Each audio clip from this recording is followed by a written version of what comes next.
And good afternoon. Pleasant Saturday to you, and welcome to Lone Star Park at Grand Prairie. It's a beautiful summer day, 89 degrees and sunny, fast and firm on the racetracks. Alongside Rick Lee, track handicapper and line maker, I'm Jim Byers. 9 races to look at today, Rick. Just one maiden race at the end of the card. The rest of them are all for various types of horses who have broken their maidens. Yep. Last night we kicked off the week with a rarity, 7 of 8. Post-time favorites won, and a second choice won the other. I can't say that necessarily I agreed with the favoritism on every one of those favorites, but they all won, except one, so they were the best. A couple of them were bet a little harder than I thought they would be. That's just the nature of the sport. I didn't like the form of a couple of them, but they got the job done. Yes, and kind of conversely from last weekend when I think couldn't buy a favorite. We last kind of had like 5 winning favorites over a 3-day period, and then last night kind of made up for that. It did. We regressed to the mean, as they say. On to today's action. We're going to analyze today's races, offer our picks. Race 1.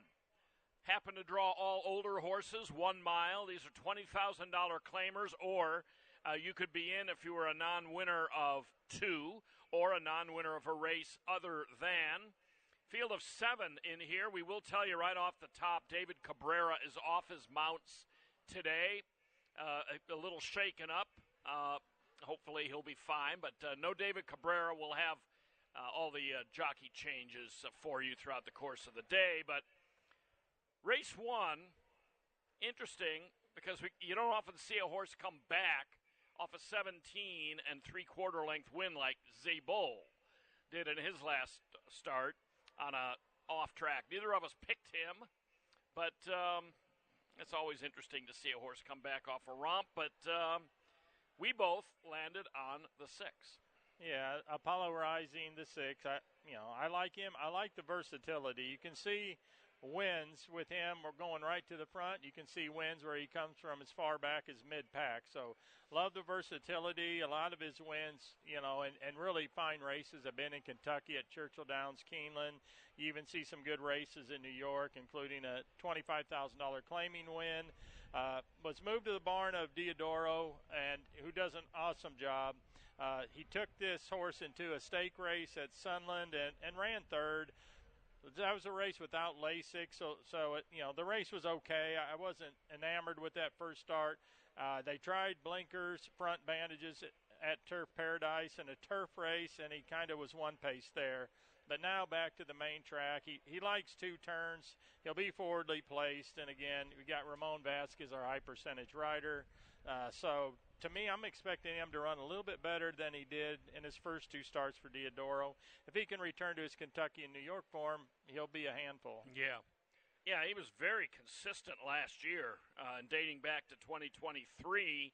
I just think he's going to love being back on the dirt.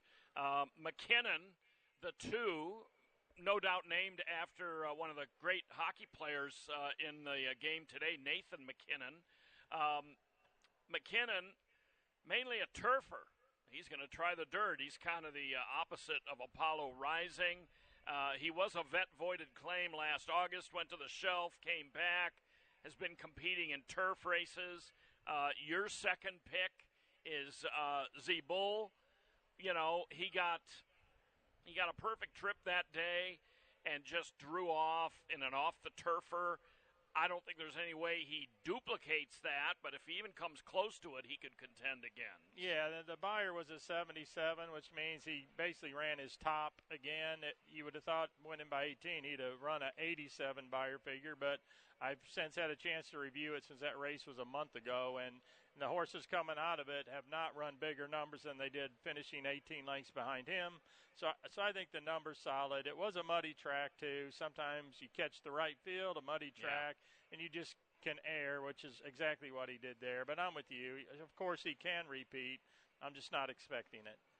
And then neither of us really have Vodka Martini, leading owner, End Zone Athletics, leading trainer, Abel Ramirez Rodriguez. We don't have him high on the picks. He just stretched out again. And, he's 1-3 for 3 of 10. I mean, his best race probably puts him there, but I don't know if he's had his best at a mile. And he's also run his freakishly good races on sloppy tracks. So, Vodka Martini, True. and I don't expect a rain shower in the next hour. No, so I wouldn't I think think so. we're good. He did run a 90 on a sealed sloppy track at the fairgrounds a year and a half ago. On to the second. I thought this was very tough. 6 furlongs, Texas-bred fillies and mares, 3 and up. Non-winners of 2 claimers, and they are in for $20,000. Yeah, availing. How do we go? Availing is what I say. Yeah, I'm so tired of her. I pick her every time, but I passed on her. This will be the day. This will be the day she wins. Yeah, well, this is a competitive race. I mean, I think I made her the favorite, even though she's 3-1. I mean, it's that type of a race. There's some things to like about this filly. First of all, she broke her maiden special weight company here at Lone Star Park. I certainly like that. Spent the next, year trying to beat allowance horses and was very competitive, trying to do so, just wasn't up to the task. Finally dropped to this level last month here at Lone Star Park and was compromised by a bit of a wide trip, finishing second. And maybe that old lack of willingness, that's why you're probably giving up on her. I just felt like that was a better race than it looks on paper. Giving her a second shot at this condition claiming price. We know she likes Lone Star Park better than any other surface, and I think she deserves one more try.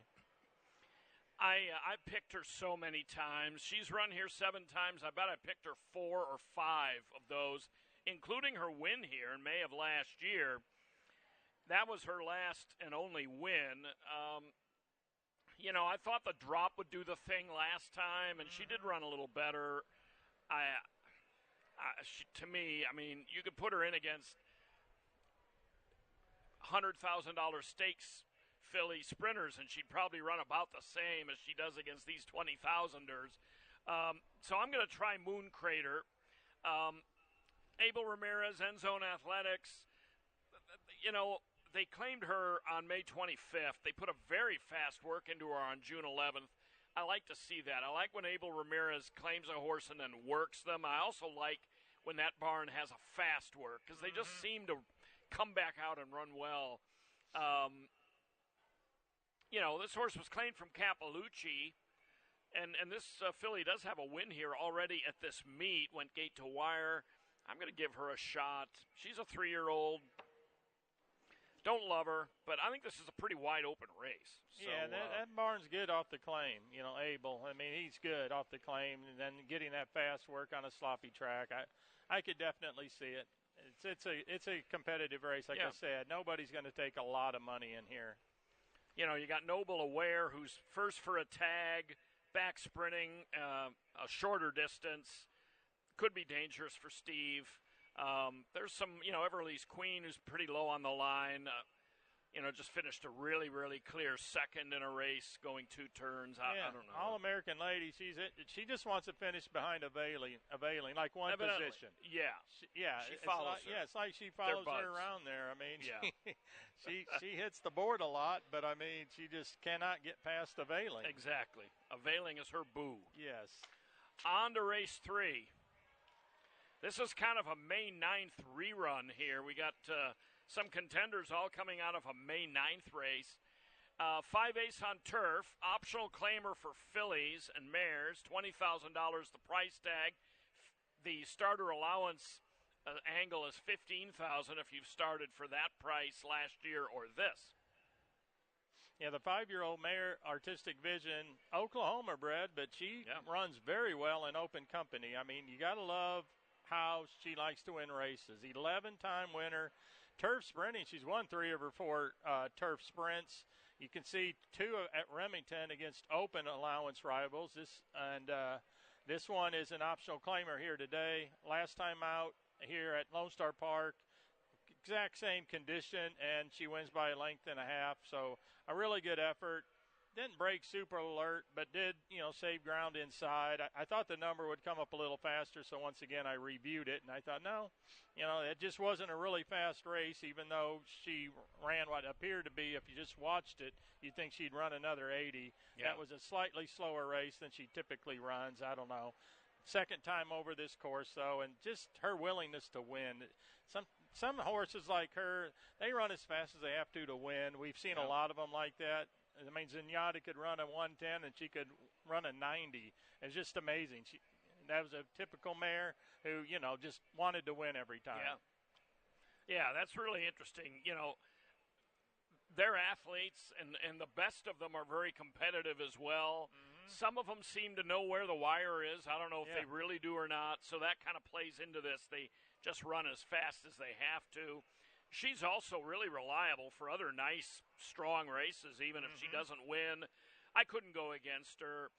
Cabrera will not ride today. I didn't write on my PPs all the jock changes, but they'll be on the screen once we do the changes.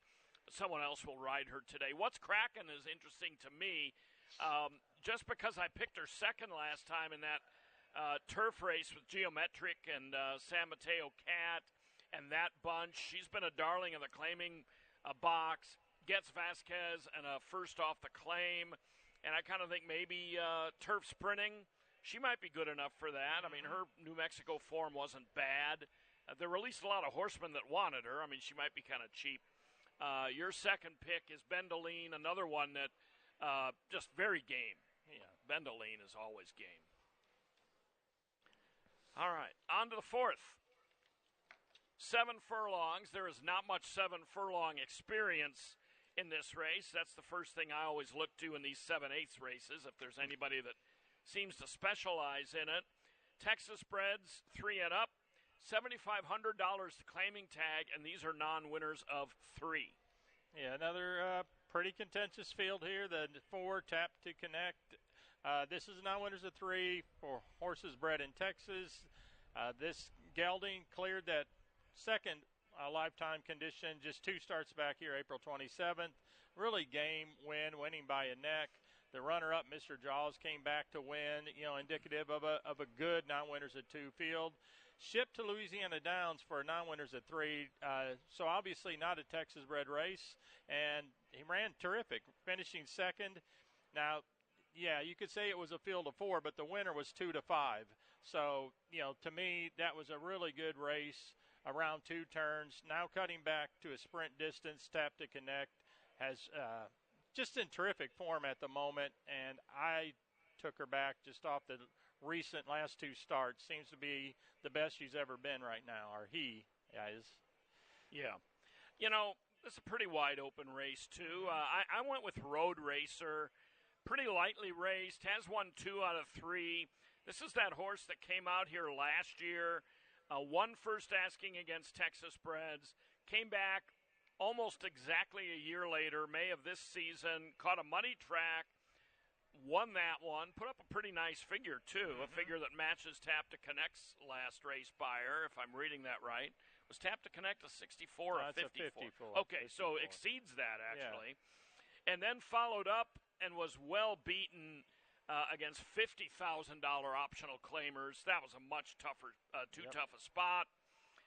Ashford's having a really good meet. They drop her back, into a more winning level.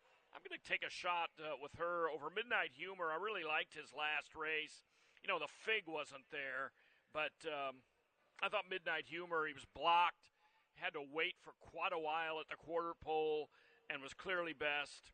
So I'm going to try him second. I mean, I have respect for your pick, and Rich Mountain has, really good speed, but, man, he might see, as Gary West says, that long 7/8 straightaway like a drag strip is how Gary West always called it, and I'd be worried a little about Rich Mountain getting going a little too fast. Yeah, that was a concern there because he's earned buyer figures as fast as any of them, but they've been at 5.5 and 5 furlongs. Yeah. That's why I thought Ozzy's Wings YG, who chased Rich Mountain last time, he's a little more tractable. He's run good races at a mile, so I think the 7/8 vastly favors the 3 over the 2. Yeah. Yeah, Ozzy's Wings YG is another one. He's going to put in a pretty good effort. He was overmatched for a while. Mm-hmm. This level, he fits right in. Yeah, all of his good races have been at Lone Star too. Yeah. So that'll help. On to the 5th. Start of the pick 5. 1 mile, non-winners of 3 claimers for $7,500. Similar conditions, different distance than the last race. But this is open company, not Texas Breds, and a field of 8 heading postward in this one. Yeah, I flipped the table. I took 12 Volt over Air It Out, even though I made Air It Out the favorite. I mean, Air It Out, soundly defeated 12 Volt and Air It Out's last race. That was at 7/8 of a mile. A really nice effort. But that race was 6 weeks ago. In the meantime, 12 Volt came back at this distance and, easily won a non-winners of 2. Now in the rematch, they're at 12 Volt's distance. He drew inside and, he's just so consistently good. Never been off the board in 7 tries at a mile. And I just sense maybe the improvement was the mile. Maybe the improvement was, the claim, first time running for Abel Ramirez. So I'm taking 12 Volt in the rematch.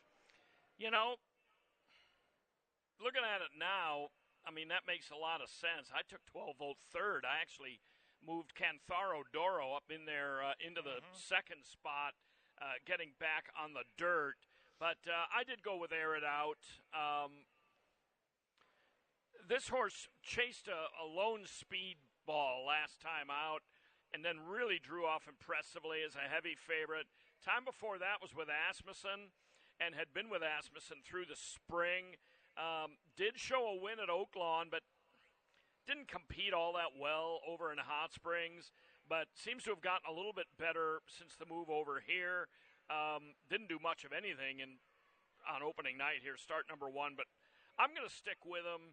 I'm not necessarily super enthusiastic about that pick. In fact, all of these guys, I think, at this level, they could kind of take turns beating each other. I agree.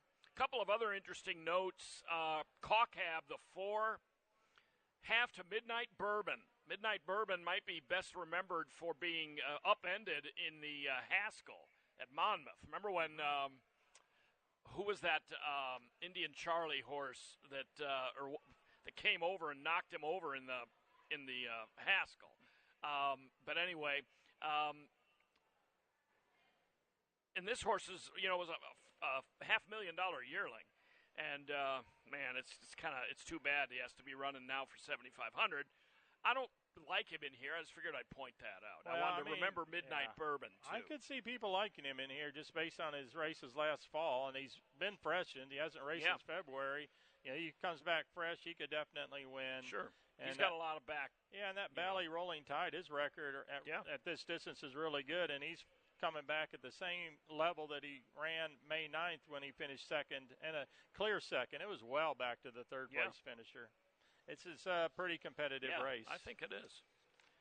I think the 6th is very competitive as well. I'm going to have to look up who that hot horse was that got DQ'd from the Haskell a few years ago when he clipped heels with Midnight Bourbon. I'm going to have to look that up now because it's bugging me.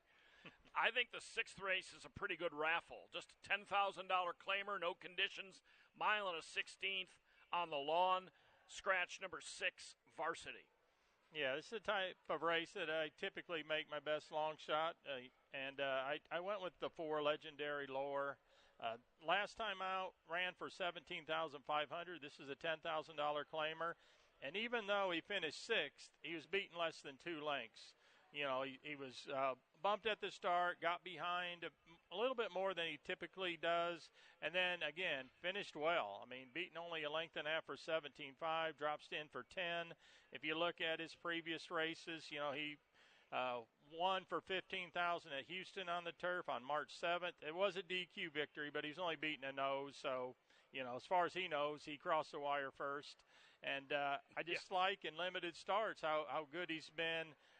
The drop in class off a deceptively competitive race is actually my tiebreaker. That's the reason I like this horse. And, you got connections that a lot of people don't know much about, and that actually only helps your price. Yeah. You make a good case for him. He's coming back very fast. That's the one thing that concerns me a little bit. By the way, it was Hot Rod Charlie. That horse that I remember him? Hot Rod Charlie was and he was the 4 to 5 favorite in that Haskell when he drifted in and knocked over Midnight Bourbon. Anyway, I went ahead and took the favorite in here, Brock on by. This is one of these. I'm just going to stick with the hot hand. I mean, Brock on by, except for synthetic, can run on anything. He can dirt sprint, he can turf, he can go long, he can go short. He's got enough tactical speed to be up in any kind of a race. He just won dirt sprinting, and yet he's really a turfer by nature. Loves this course, or at least likes this course. Plus, I thought he ran really well last time. He dug in really gamely, and that wasn't even on his best surface. He faced much better the time before last on the turf and was a long shot, but ran a respectable fifth. So I'm going to stick with him over Three Brothers, who reminds me of the great jazz big band hit Four Brothers. Have you ever heard of Four Brothers? It's a jazz classic. No. Yeah. Anyway, Three Brothers reminds me of that. Lone Star debut, another one of these Turf Paradise streakers. You don't really know what you're going to get. Yeah, he had won 4 in a row over the Turf Paradise turf course, and then he was claimed after that fourth win by Diodoro, and the horse ran, didn't run quite as well on the class jump. Now he's back down, so, you got to consider him. Yeah. I mean, you got high percentage connections like that, and a horse that likes to win races, so, One last horse to mention, Cajun Mischief, the 7, unprepared for the start last time, which is a good description. Basically, when they kicked the gates, he leaned back and stuck his head this way, and then he was out way behind everybody else, and still ran a halfway decent fifth behind Brother Reed, who's a back-to-back winner. That was a pretty good, I think that was a pretty good turf race, pretty good field, so I threw Cajun Mischief in there for third. On to the 7th. 3-year-olds and up. In for $20,000, non-winners of 3 lifetime, and they're going 6 furlongs. Yeah, I think Slide Edge in here goes to Great Runner. I just feel like he's a good finisher. He's in a field where I think there's plenty of speed to set up his late run. He hadn't raced since March at Fairgrounds when he showed up here first time for Robertino Diodoro. And again, ran a creditable fourth after, a wide trip. Keeps Ramon Vasquez, like I said, one of our high percentage riders. I like the fact that he won a sprint at Fairgrounds where, the racing overall is it's really good. And so therefore, just based on that, 6 furlongs with the pace being what I think it is, very strong finisher. I'll give him, a slight edge in here. Hopefully it'll all be worked out for the sake of the sport, but a week or two ago, there was a threat, at least, that Fairgrounds wouldn't run next year. Right. How different would it be for our meet to not have those kind of benchmark Fairgrounds races, especially the turf, but not exclusively, if we didn't have those? Now, those horses would run somewhere else, and we could compare them, but, we're so used to thinking about winter racing at the Fairgrounds and at Sam Houston. Well, if Fairgrounds isn't in the picture, but hopefully that'll all be settled. Yeah, no turf at Delta. That's a track that runs in the winter. Yeah. So, those horses, that'd be terrible because Turfway Park, no turf, obviously. No. And maybe so Houston would pick up Houston some of would those pick up some of the turf runners, Yeah. but it would just decimate the racing. It'd be very there. hard for the sport in this region. It would. On to, just my picks. I have a lot of respect for Great Runner. You and I differ on a lot of top picks today, which always makes me a little nervous, even though there's no law that says we have to pick the same. In fact, it's better if we don't. I'm going to take the Arkansas-bred Landlord for Danny Pish. This horse last time out just showed a very uncharacteristic lack of speed. Part of that's because he didn't get out very well. He was 7-2. He made up a really nice bid. And last time out, I went and rewatched this race. There was really nothing wrong with the way he actually broke. He just had no speed whatsoever. He just dropped straight back, came on. Normally he's quicker than that. He was pretty competitive at Oaklawn. I'm going to give him a shot in his second start here and see if I can beat the dynasty that is Diodoro and Vasquez. I think Road to El Dorado ran a really impressive race here last time. It was just for $5,000, non-2. That was a really impressive race, and he looked really good finishing. If you watch the race back like I did, he finished. He was doing it against air. There was really nobody, competing with him, but he looked good finishing. On to the 8th. Fillies and mares, all older runners, 7/8 of a mile. You could be in for $8,000 claiming price, or you could have started for $6,250 or less this year or last. Yeah, Do we have a scratch out of here? Yeah, number 11, Big Hopes, is out. And the 12, Lucky Vegas, he seems to like these extended sprint distances. He's never run at 7, but he's been running at 6.5 furlongs. His recent record is so good. If you look at his last 5 races there, you see 3 wins, a couple narrow defeats. I just love how sharp he is. He ran at this exact same condition and 2 starts back at Sunland and was very impressive winning there. Made his debut here at Lone Star Park on May 10th, and that was in a really strong allowance race. He broke poorly, and so that 4th place finish to me is very deceptive. Now back at the level of his most recent winning effort. We mentioned Capalucci a lot. I mean, he spots horses where they can win. He has an excellent record, and just this is another mare like a couple horses we mentioned earlier today. If she's in a dogfight in that last furlong, she's probably going to win. She likes to win races, avoids any kind of traffic issues out in post position. 12, she'll be the 12. She'll be breaking from post 11, though, and I think she'll work out a really nice trip out there. Yeah, I agree. We're both on her in this spot, and we both like the 2 long-legged Laverne. One thing about long-legged Laverne that I think is interesting, she's mainly a 2-turner, but I don't think that really matters, especially at the 7/8 distance. But Broberg and Abel Ramirez Rodriguez have spotted her very well because she's a win machine, but they've rarely exposed her to the claiming tag. She has typically been in on the starter allowance side. That's why Broberg has had, or the barn has had her for well over a year, because she wasn't in for a tag last time. She wasn't in for a tag on December 6th at Delta. All these optional claimers, she's rarely, if ever, in for a tag. And that's good spotting. They've gotten a lot of wins out of her, and they've been able to keep her. Normally a mare that's 21 for 58, you'd think it'd be getting claimed almost every time out, but they haven't been exposing her to the claiming box. I haven't seen a 21-time winner. I mean, that's maybe we rare. have. It just jumps out at me Song today. has won about 19, I think. Yeah, I mean, this is extremely rare. Yeah. 21 wins. She's that's a good pretty mare. Sweet. And 5 of those last year. She's 8 years old now, so even, she hasn't necessarily slowed down. No. But I do think the favorite there, I think the favorite's worth the we both picked her. So, Laverne may end up being a slight favorite, but I'm glad we're in the same boat there because it worries me when I'm too far afield. Shouldn't be, but race 9. A lot of the contenders from this 9th race come out of a May 30th race, including Heat's Hero. This is a maiden special weight for Texas breds, 3 and up. Yeah, and Major Ortiz, if you got a program, that was going to be my top pick, but he scratched out. All the also eligibles eligibles are out. Yeah, which was too bad, but he'll be back. Now I have Heat's Hero, who I made a pretty solid favorite.